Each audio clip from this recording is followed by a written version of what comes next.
Berlanjut kepada pasal selanjutnya ya. Faslun fi furubil wudu. Fardu-fardunya wudu. Nah, ini. Paham ya?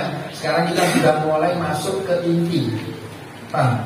Mulai masuk ke intinya, yaitu fikih. Paham? Fikih. Tadi kita baca di pondok itu ilmu apa sih yang wajib kita pelajari? Paham? Ilmu itu kan di dalam hadis kan ada kata Nabi, ada sabda Nabi SAW, talabul ilmi fardhatun ala kulli muslim wa muslimah. Menuntut ilmu itu wajib bagi setiap individu muslim dan muslimah, ya kan? Nah, tapi apakah semua ilmu itu wajib? Nah, ini harus belajar semua ilmu. Paham? Nahwu, fikih, shorof, balaghah, falak, mantiq, semua itu wajib? Enggak. Kata ulama, kata ta'lim muta'allim, kitab ta'lim muta'allim, tidak. Yang wajib inti kerjakan, yang wajib inti pelajari adalah al-ilmul hali, ilmu yang akan inti mumarosahi sekarang. Inti wajib mengerti tentang ibadah yang akan inti lakukan atau yang sedang inti lakukan setiap harinya. Paham? Setiap harinya. Seperti sholat. Sholat kita sama Allah Subhanahu wa ta'ala diwajibkan setiap hari, loh. Diwajibkan setiap hari 5 waktu. Maka wajib bagi kita untuk mengerti ilmunya sholat. Kenapa? Ya karena sholat itu sering kita lakukan atau wajib kita lakukan setiap waktunya.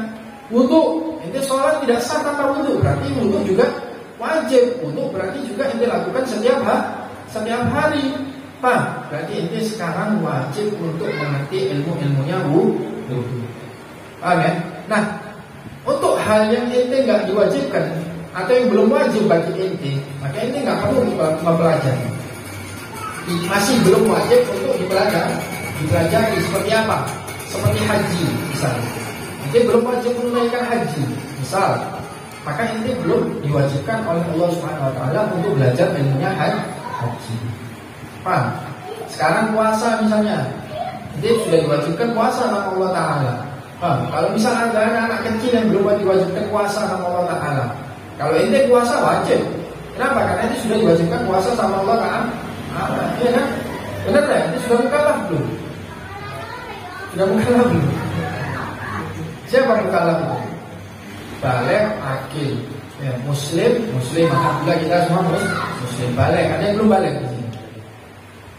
Baligh semua insyaallah. Terus akil, berakal. Ada yang tidak berakal di sini? Orang gila, tidak ada kan? Berarti kita semua sudah mukallaf, ya kan? Kemudian kita mampu untuk puasa. Kita diwajibkan sama Allah Subhanahu wa ta'ala untuk puasa. Maka kita wajib untuk belajar ilmunya puasa. Apa saja yang diwajibkan dalam puasa, apa saja yang bisa membatalkan puasa, ya kita harus tahu. Kalau seperti haji itu tadi, kita belum diwajibkan sama Allah Ta'ala karena mungkin kita tidak mampu, maka kita belum wajib belajar ilmunya haji. Nikah, misalnya ente masih belum mau nikah sekarang, maka itu belum wajib belajar ilmunya tentang nikah. Paham ya? Jadi makanya perlu kita pahami, Allah Ta'ala mewajibkan kita untuk menuntut ilmu. Itu ilmu yang apa? Yang wajib kita pelajari. Nah, dikatakan ilmu yang akan kita lakukan, ya, ilmu tentang ibadah yang akan kita lakukan atau yang sedang kita lakukan, itu yang wajib kita belajar. Dan di sini ini semua ilmu al-ilmul hali semua. Wudu, mandi besar, ya, kemudian sholat, kemudian sholat Jum'ah. Wajib itu sholat Jum'ah. Wajib kan? Harus wajib nanti belajar sholat Jum'ah. Kemudian puasa, ya, kemudian zakat, dia punya harta, diwajibkan zakat fitrah di antaranya. Wajib semua ini belajar kitab ini berarti. Paham ya? Wajib, nggak ada. Kalau ini nggak belajar maka ini berdosa. Kalau nggak belajar ini berdosa. Paham ya? Jadi sekarang gini, belajar dengan ini diwajibkan belajar kok. Belajar ilmunya sholat. Kalau ini nggak belajar dosa berarti. Tapi kalau ini sholat, ini dapat pahala. Ini tidak sholat, dikasih dosa lagi sama Allah Subhanahu wa ta'ala. Jadi dosanya dua apa? Dosanya karena ini tidak belajar, dan dosa karena ini meninggalkan sholat. Jadi beda antara belajar ilmunya sholat dengan ini sholat beda. Loh Beb, saya masih tidak belajar kan, tapi sholat saya tepat Beb. Yang benar memang tepat. Paham? Jadi dikasih pahala dengan sholatnya itu dikasih pahala, tapi ini dikasih dosa karena ini nggak belajar. Karena belajar adalah fardu, paham ya? Belajar adalah fardu, makanya hati-hati, paham ya? Harus kita pahami benar-benar, paham syariat itu bagaimana, harus kita pahami. Kemudian setelah kita misal diwajibkan belajar ilmunya sholat, kita diwajibkan seberapa banyak belajar ilmunya sholat?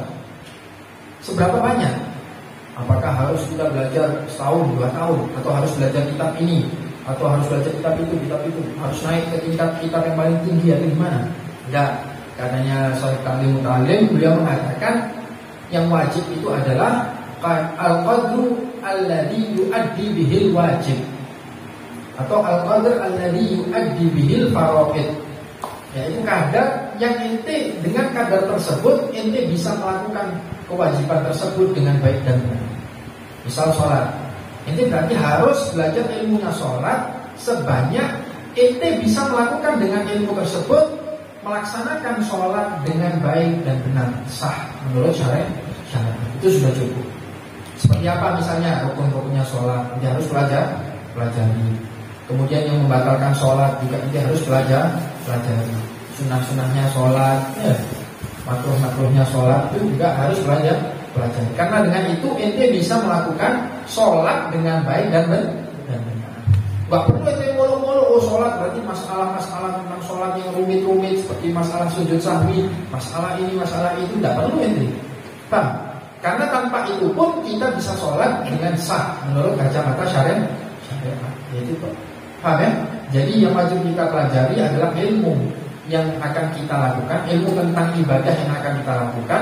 Kemudian kadarnya berapa? Kadarnya yaitu al-qadru alladhi yu'addi bihil faraid. Paham ya? Itu kadar yang dengannya kita bisa melakukan fardhu atau melakukan kewajiban dengan baik dan benar, sah menurut kacamata syariat. Paham ya? Baik. Faslun fi furudil wudu. Furudul wudu sitatun.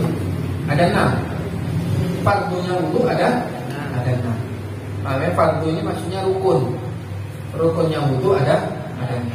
Kalau ente meninggalkan salah satu rukunnya, menurut mazhab Syafi'i maka wudu ente tidak sah. Kalau wudu ente tidak sah berarti sholat ente juga tidak sah. Karena wudunya seseorang itu kan mensucikan dari hadas kecil, ya kan? Sedangkan syaratnya sholat harus suci daripada hadas kecil dan hadas besar. Amin. Makanya kalau hadas kecil ente nggak bisa dihilangkan terlebih dahulu, maka ente masuk sholat tidak sah sholat ente. Karena ente sholat membawa hadas kecil, berarti tidak sah sholat ente. Paham ya? Makanya wudu ini wasilah. Wudu ini perantara ke sebuah tujuan. Apa tujuan ente? Sholat. Paham ya? Berarti kan wudu ini perantaranya sholat. Sholat ini adalah tujuan ente. Berarti lil wasail hukmul maqasid. Wasilah ini punya hukum seperti maksudnya ini. Perantara ini hukumnya sama dengan tujuan ini. Apa tujuannya? Sholat. Sholat wajib. Berarti wudu juga wajib. Ilmunya sholat wajib ente pelajari. Berarti ilmunya wudu juga wajib ente pelajari seperti itu. Paham ya? Itu maksudnya lil wasail hukmul maqasid. Perantara itu hukumnya sama dengan tujuan ini. Pasti kan?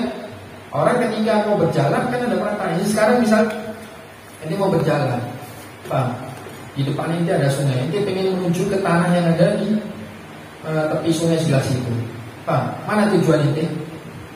Tepi sungai yang sebelah situ. Apa perantaranya? Jembatan. Kalau jembatan ini jebol bisa sampai di situ. Tidak bisa sampai. Seperti itulah perumpamaan sholat dengan wudu.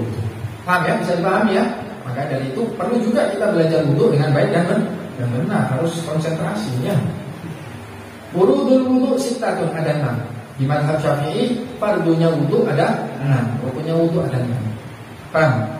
Anda jelaskan.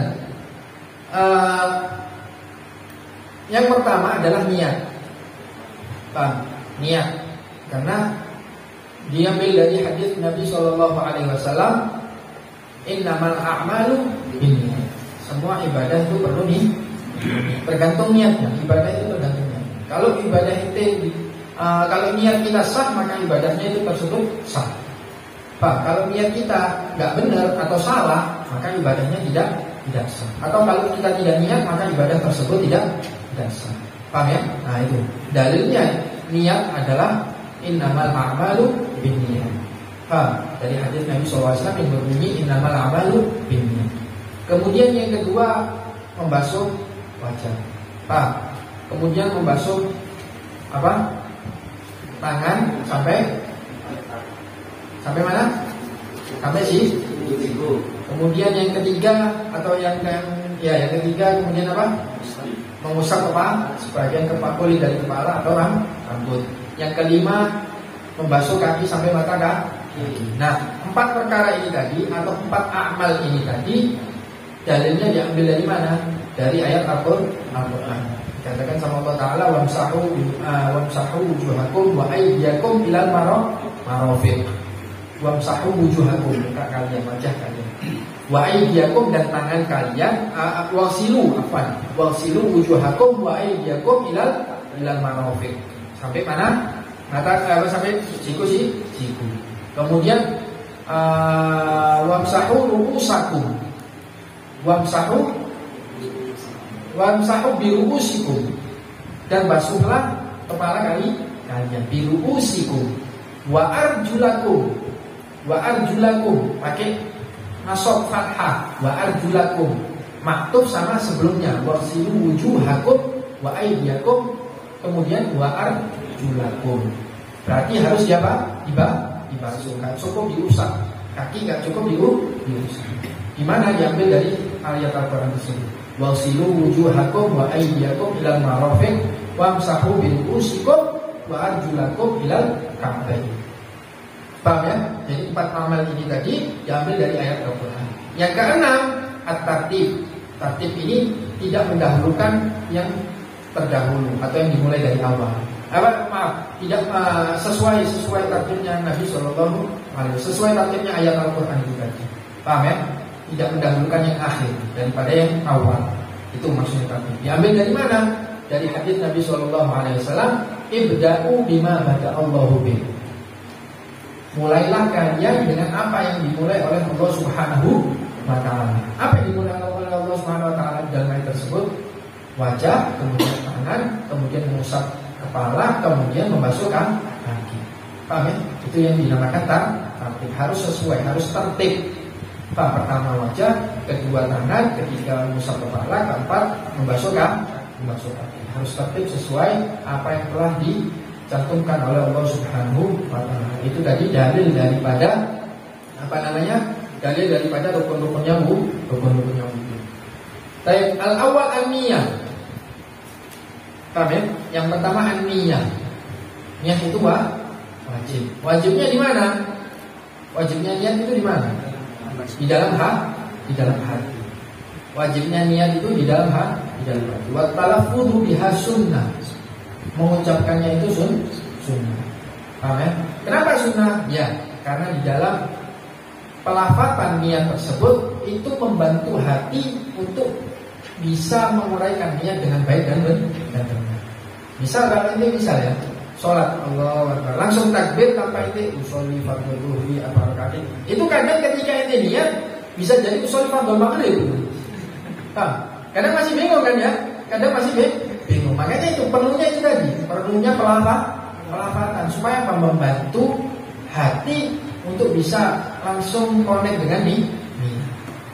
Paham ya? Nah, kalau ini seperti ini usolli fardhu dhuhri apa rakaat. Pasti nanti ketika ini mengucapkan usolli fardhu dhuhri, nanti ketika dia takbir Allahu Akbar masih sudah langsung nyambung sholli fardhu dhuhri. Enggak ngalor dulu. Paham? Kalau itu tanpa ditalafutkan, tanpa dilafalkan, maka bingung nanti. Kalau dulu baru bisa nyambung. Nah, itu makin susah. Paham ya? Makanya itulah peran atau manfaat daripada talafut dengan ini. Itu tadi. Hukumnya niat wajib di dalam hati. Kemudian talafut dengan niat dengan mulut itu sunnah. Kemudian kapan waktunya niat? Waktunya niat ketika pertama kali ente melakukan amal ibadah tersebut. Paham ya? Apa amal daripada wudu ini tadi? Yang pertama kali yaitu adalah membasuh Maka kita wajib menempatkan niat berbarengan dengan membasuh muka. Paham ya? Wajib menempatkan niat berbarengan dengan membasuh muka. Karena pasti seperti itu. Waktunya niat itu yaitu harus berbarengan dengan amal yang pertama kali dilakukan di dalam ibadah. Misal sholat, apa amal yang pertama kali kita lakukan di dalam sholat? Takbiratul ihram. Maka kita harus menempatkan niat tersebut di takbiratul ihram. Paham ya? Mafhum enggak? Paham enggak? Nah, kecuali satu, puasa. Kecuali puasa. Puasa ini wajibnya kapan? Nah, puasa kan ini wajib menahan daripada sesuatu yang bisa membatalkan puasa. Mulai kapan? Mulai terbit fajar sampai terbenamnya matahari. Berarti ente mulai menahan diri itu mulai kapan? Terbit fajar. Nah, katanya ulama susah ente kalau mau menempatkan niat pas dengan terbitnya fajar. Susah. Paham? Susah enggak? Berarti ente kudu di atas atap ngeliati fajar terbit. Kalau fajar terbit langsung ente niat. Seperti itu. Berarti kan seperti itu kan konsekuensinya. Kalau ente harus menempatkan niat dengan awal ibadah tersebut. Tapi tidak sama syariat. Ente dikasih kelonggaran, bisa niat sebelum amal ibadah tersebut ente lakukan. Yaitu ketika hanya di dalam puasa. Paham ya? Kalau selainnya ente wajib menempatkan niat dengan amal pertama kali yang ente lakukan di dalam ibadah tersebut. Kecuali niat puasa toh. Paham ya? Jadi nanti jangan ini Bapak Ahmad ngomong niat itu tempatnya di pertama kali. Berarti anak kalau puasa harus setiap fajar nih. Nah, seperti itu ya. Ta'asani ghusl wajhi. Membasuh wajah. Membasuh wajah. Paham ya? Wajib dibasuh. Nah, kalimat ghusl. Kalimat ghusl di sini berarti harus ada aliran air. Ghusl wasala yarsilu ghuslan. Membasuh. Paham? Membasuh itu harus ada aliran air. Paham ya? Harus ada air mengalir. Ente ngambil dengan tangan ente air. Berarti dia ente mengalirkan air dari tangan ente kemana? Ke wajah, ke seluruh wajah. Itu harus mengalir airnya. Paham? Harus mengalir. Beda sama mengusap. Kalau mengusap ini cuma mengusap air. Itu mengusap. Ada aliran air? Tidak ada. Dia usap ini sah. Kalau itu mengusap kepala seperti itu sah. Tapi kalau ghusl harus ada aliran air. Kalau tanpa aliran air, ini bahasa gini toh. Dengan air misalnya. Sah nggak? Nggak sah. Itu namanya mengusap. Makanya harus ada aliran air. Itu makanya syariat pakai musolnya pakai kalimat ghuslu. Waghsilu wujuhakum. Ya, harus ada aliran air. Sah. Membasuh muka. Wahadduhu. Batasan-batasan muka ini mana? Nah, apakah mulai dari sini sampai sini? Apakah mulai sini sampai sini? Apakah semua kepala ini wajah apa gimana? Wahadduhu dan batasannya min mana bi sya'rir ra'si ila muntahal lihyaini wa dhaqni tulan. Min mana biti daripada tempat tumbuhnya rambut, sya'rir ra'si rambut kepala, ila muntahal lihyaini wa dhaqni tulan, sampai ke ujung. Sampai ke ujung dhaqn. Dhaqn ini adalah tempat bertemunya dua tulang lihya, dua tulang samping ini. Ini namanya dhaqn. Ini kalau ini nyambung ini sebenarnya. Ada sambungannya memang. Ada sambungannya ini. Ini dari ini tulang ini tulang apa sih ini? Rahang ya, tulang rahang. Tulang tempat tumbuhnya gigi. Gigi apa? Namanya kalau bahasa Arab dors. Apa kalau bahasa Indonesia? Gigi-gigi yang belakangnya besar. Geraham. Ya, tulang tempat tumbuhnya gigi geraham itu namanya lihya. Ya, tulang lihya. Nah, ini namanya dhaqn. Tempat berkumpulnya dua tulang tersebut. Nah, dia punya ujung. Bawah ini ada ujungnya. Nah, itulah yang wajib kita basuh. Dari mulai awal tumbuhnya rambut sampai dhaqn sini. Secara apa ini?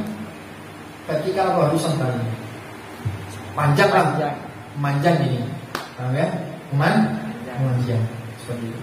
Dari mulai awal tumbuhnya rambut sampai ujung sini. Kemudian untuk menyampingnya dari mana? Wa arbon secara menyamping minal udhun ilal udhun, dari garis telinga ke garis telinga yang samping. Paham? Seperti itu. Atau kalau gampangnya ini kecil ini, paham ya? Tulang lunak kecil ini sampai ke tulang lunak ini. Paham? Tapi aslinya seperti ini. Paham ya? Itu adalah batas panjang dan menyampingnya daripada wajah. Paham ya? Seperti itu. Paham ini? Ustaz, kalau botak gimana Ustaz? Ngambil ujung kepalanya kan ada. Ujung rambutnya tidak. Nah, kalau orang botak dia dikira-kirakan seperti orang normal. Kira-kira orang normal itu badannya berapa panjang sih? Paham? Dari ujung alis ini sampai tempat awal tumbuhnya rambut itu berapa dikira-kirakan? Seperti orang normal. Ya, mungkin ada yang berapa senti, 5 senti, 7 senti, 10 senti. Ya, diperkirakan seperti orang normal. Paham ya? Nah, kemudian untuk sini di mana? Nah, ini ikut. Kalau untuk sampingnya sini ikut dengan tulang lehnya, ujungnya tulang lehnya gitu. Makanya musannif ngomong ila muntahal lehya ini. Ini kan lehya. Ini tadi kan Anda bilang apa? Tulang lehya. Ini kan ada muntahanya, ada ujungnya ya. Kalau dipegang ada ujungnya. Ini terus menggaris seperti ini sampai ke dakat, kemudian kembali lagi ke sini. Paham? Sampai mana? Sampai ujung telinga. Nah, kemudian untuk ujung kepala gimana? Nah, ini ya. Kita lihat ujung kepala. Paham? Ujung kepala. Ujung kepala ini berarti dari ujung rambut ini tadi. Ujung rambut terus yang diambil sampai ke ujung rambut sebelah sini. Kemudian nanti kasih garis lurus ke mana? Ke ujung telinga ini. Paham? Ini ujung rambut, misalnya ujung rambut Anda sini kan? Ya, ujung rambut Anda sini. Berarti untuk ke bawahnya ini gimana? Apakah mengikuti ujungnya godek ini? Kan enggak kan? Diambil dari mana? Diambil garis lurus ke ujungnya ke telinga ini. Paham? Ya, ini ambil garis lurus ke mana? Ke pangkal telinga paling atas ini. Ke sini. Paham ya? Seperti itu. Berarti bisa kita ambil kesimpulan godek ini termasuk wajah kepala? Wajah. Termasuk apa? Wajah. Makanya hati-hati. Paham? Yang punya rambut panjang kalau wudu harus dikeluarkan. Karena wajah ini termasuk wajah kan? Rambut ini juga harus dibasahi semua, baik kulitnya dan rambutnya semua harus dibasahi.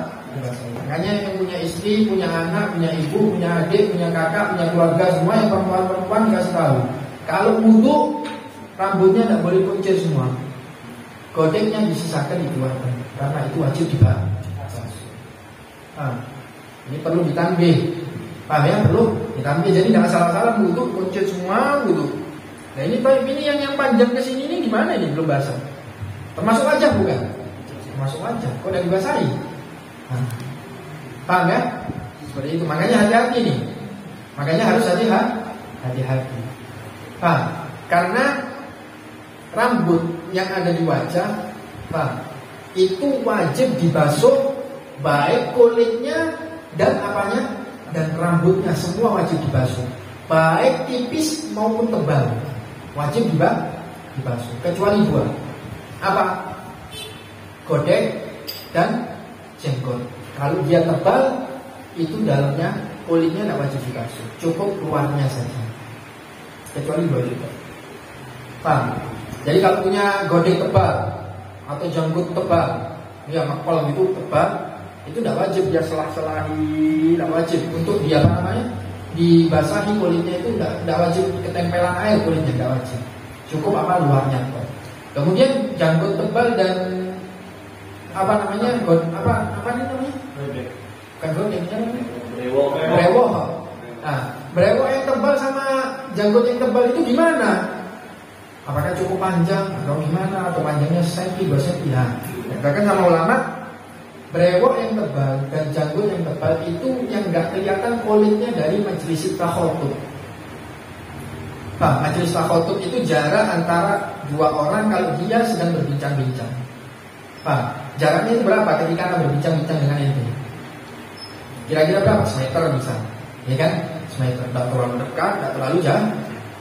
Semeter bisa. Nah, dari jarak semeter itu Anda nggak bisa lihat kulit janggut ente atau kulit brewok ente, berarti brewok ente dan janggut ente tebal. Itu yang nggak wajib dibasuh mana kulitnya. Selain itu, bisa ente punya bulu batok yang sangat tebal, ya, atau bulu alis yang sangat tebal, wajib nggak dibasuh kulitnya? Wajib, karena bukan termasuk pengecualian. Paham ya? Makanya rambut godek ini pula, kalau dia panjang sekali atau sangat tebal sekali, itu dia tetap dibasuh rambutnya dan juga kulit. Paham ya? Karena bukan termasuk pengecualian. Makanya hati-hati ya, kalau punya keluarga ditanbih mulai sekarang. Paham? Kak, D, kalau apa? Sampai jenggot. Kak, D, kalau ini wudu, keluarkan godeknya. Ya, kalau mau kuncit, sisakan godeknya. Untuk apa? Untuk dibasuh dengan air. Supaya apa? Karena itu termasuk wajah. Paham?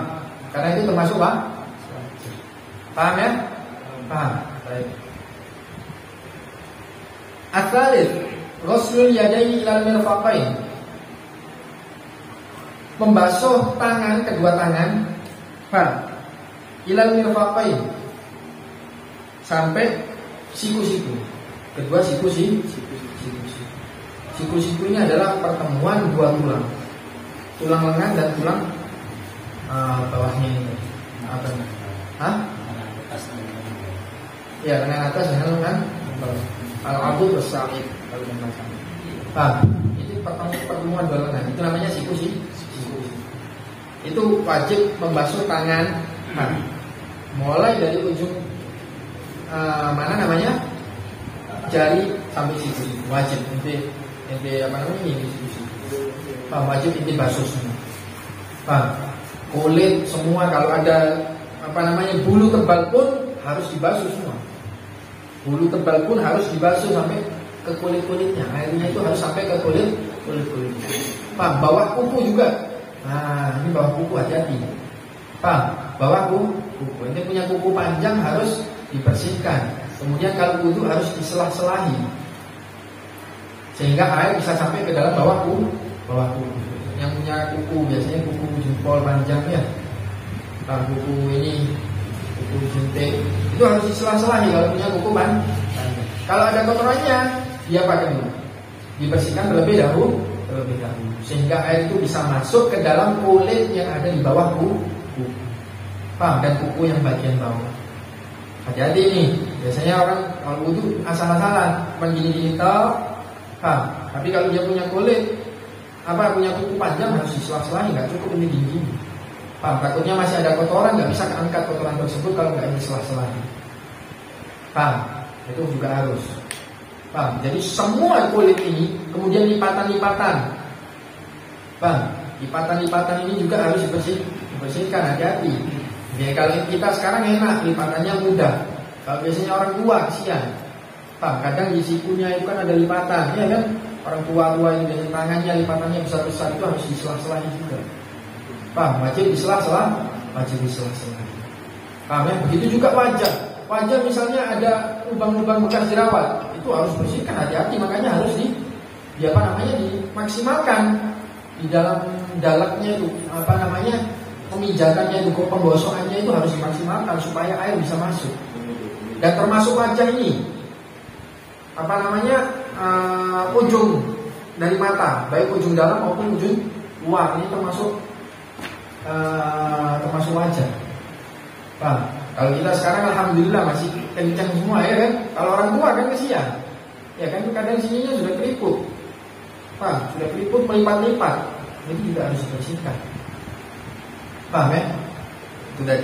Itu tadi bagian dari wajah dan bagian dari tangan.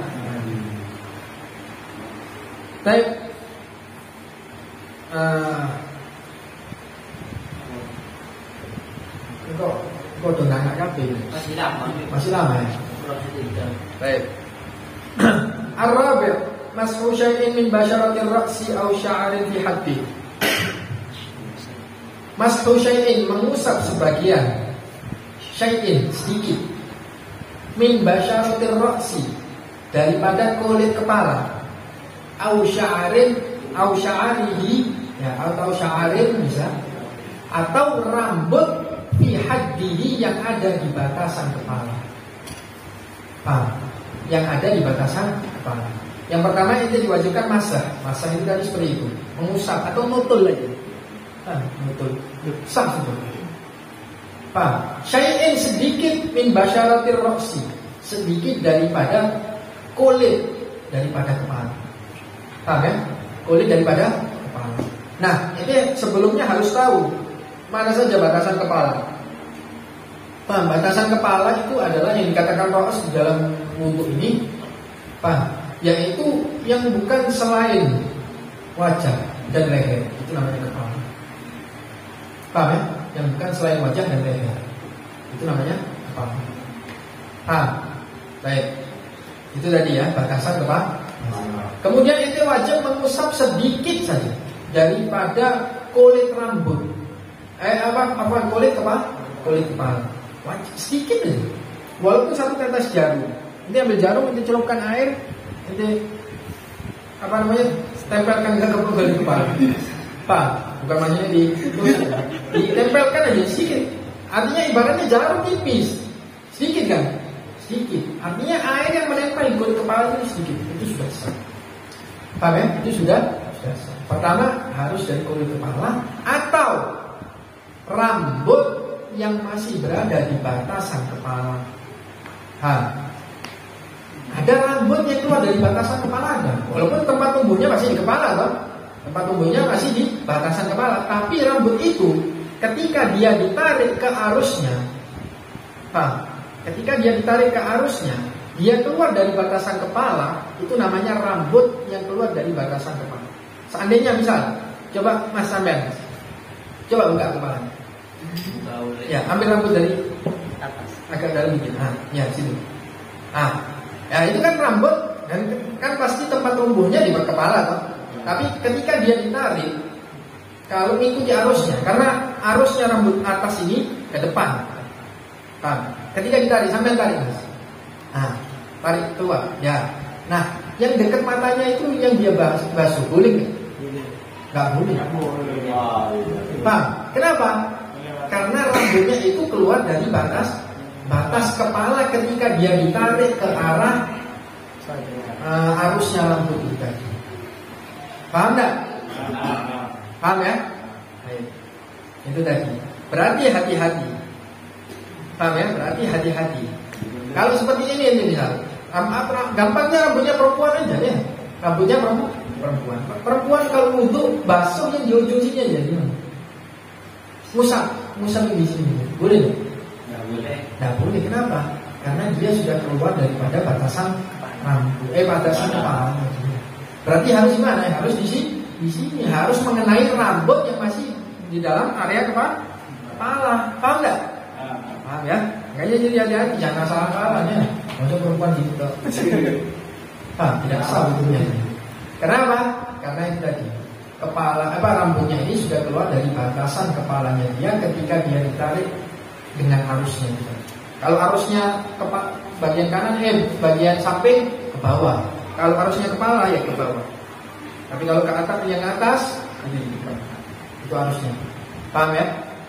Baik. Nah, sekarang misal, makanya anak ngomong tadi harus mengikuti arusnya. Kalau seandainya ada rambut, tak tarik ke belakang masih belum keluar dari area kepala. Tapi kalau tak tarik ke depan keluar dari area kepalanya, sah nggak anak basuh ujungnya ini? Tidak sah. Karena apa? Ketika dia ditarik melewati arusnya dia keluar. Tapi kalau ditarik ke belakang bukan arusnya nggak keluar ya.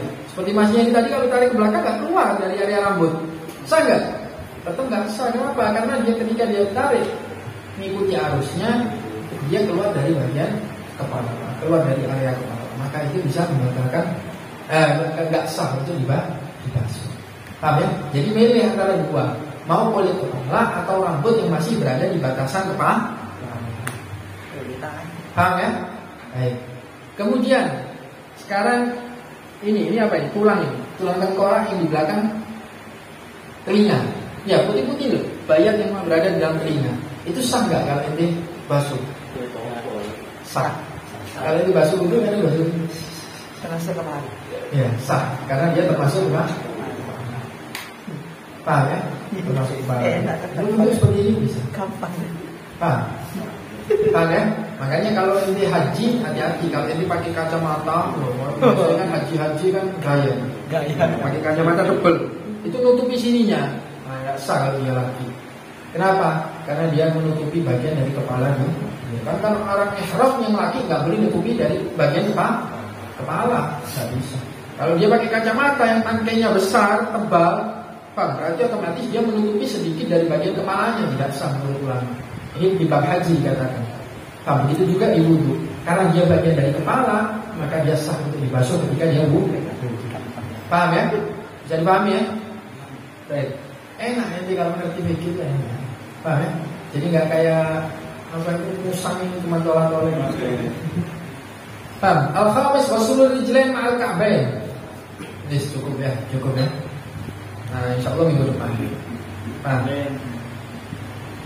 Insyaallah. Gampang ini. Wasulul rijlain ma'al ka'bain sama seperti tangan. Membasuh semua kulit kaki. Paham ya? Semua kulit kaki daripada ujung kaki sampai ujung sampai mata kaki. Paham? Begitu juga ini hati-hati. Biasanya pecahan-pecahan tumit.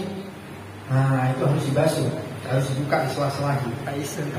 Kemudian lubang-lubang biasanya yang hobi manas itu, paham? Biasanya keluar lubang-lubangnya, itu juga harus dibasahi, hati-hati, digosok, paham? Kemudian bawah-bawah kuku kaki itu juga harus dibasuh juga, ya, paham ya? Harus dialiri oleh air. As-sadis at-tartib ala hadil kaifiyah, yaitu tertib dengan kaifiyah yang telah disebutkan, dengan tata cara yang sudah disebutkan. Kalau seandainya ente mendahulukan membasuh kepala dulu baru membasuh wajah, mengusap kepala dulu baru membasuh wajah, boleh nggak? Paham ya? Pokoknya harus tertib, wajah, tangan, kepala, kemudian kaki, harus seperti itu. Paham ya? Kalau wajah harus dibasuh, kemudian kalau tangan harus dibasuh, kemudian kepala cukup diusap, ya kan? Diusap walaupun sedikit saja. Kemudian yang keempat, kaki harus dibasuh. Harus dibasuh. Tadi sudah saya pahamkan bahwa kalimat basuhan itu harus ada aliran air. Kalau usapan cuma diusap aja, nggak perlu ada aliran. Ini basahin aja. Paham ya? Wallahu subhanahu wa ta'ala a'lam. Ada pertanyaan?